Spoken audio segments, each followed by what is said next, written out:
I'm Simone Dorsch and I'm managing the StrokeEd Upper Limb MOOC, and I'm going to run through some of the details to let you know more about how it runs and what content happens in each week. So the MOOC starts on the 2nd of June and runs through to the week of the 30th of June. We will, however, open the content on the Saturday preceding that week, so that if you want to get started on the content over the weekend, you can do that. Every week we'll send you an email letting you know what the tasks are for that week and what the Facebook discussion topics will be. And in week 3 and week 5, on the Wednesday of those weeks, we'll have a live online Q&A session, so we'll send you lots of information about that. So the MOOC consists of the learning content that you have on a LearnDash site, and once that's open, you'll have the links to access all of that. And when you're in that site, you'll see that there's recorded lectures, there's recorded sessions with us working with stroke survivors, and there's quite a lot of quizzes as well to do to check your learning.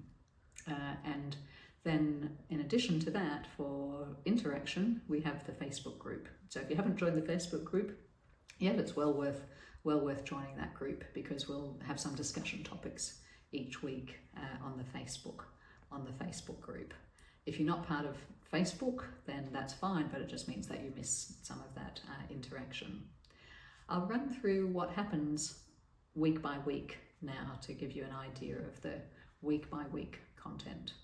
So week 1 is by way of being an introductory week. So for some people it might be revision, but it'll kind of get you back on top of things like what's all the terminology around biomechanics, what are the definitions of those kind of biomechanical terms, a revision of upper limb anatomy, a review of impairments after stroke, and looking at what the evidence tells us about the contribution of impairments to activity limitations after stroke, and starting to talk through, using that information, what our clinical reasoning process needs to be when we're assessing stroke survivors' upper limb problems.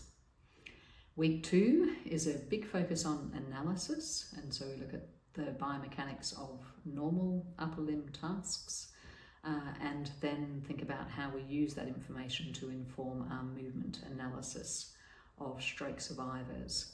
And then we have videos of Carl and Annie working with stroke survivors, so some very detailed assessment videos there. One with a stroke survivor who has very extreme weakness of her affected arm, and one with a stroke survivor who can do quite a lot with her affected arm but still has some very significant activity limitations.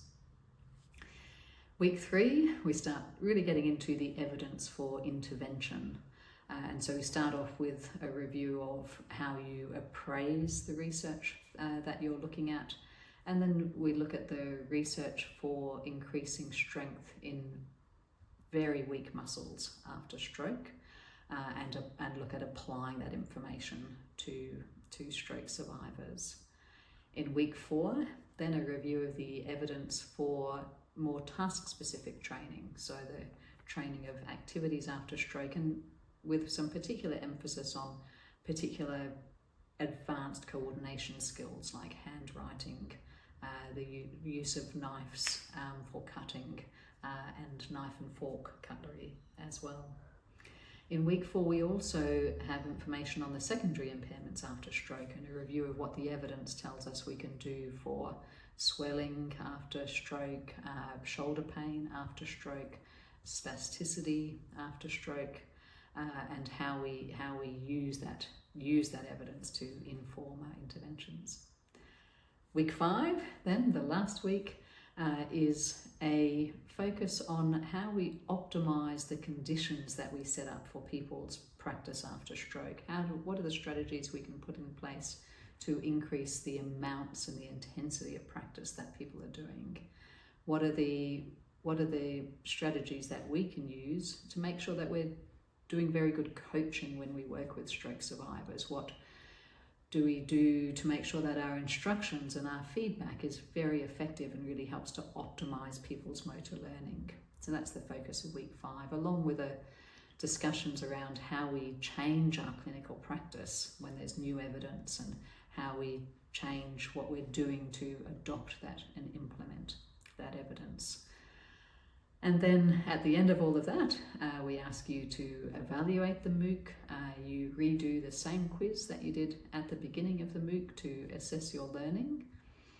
You get a certificate of completion at the end of the MOOC once you achieve 80% on that last quiz, but you can take the quiz as many times as you like. And a reminder again that in week 3 and in week 5, in that last week, we've got the live online Q&A sessions.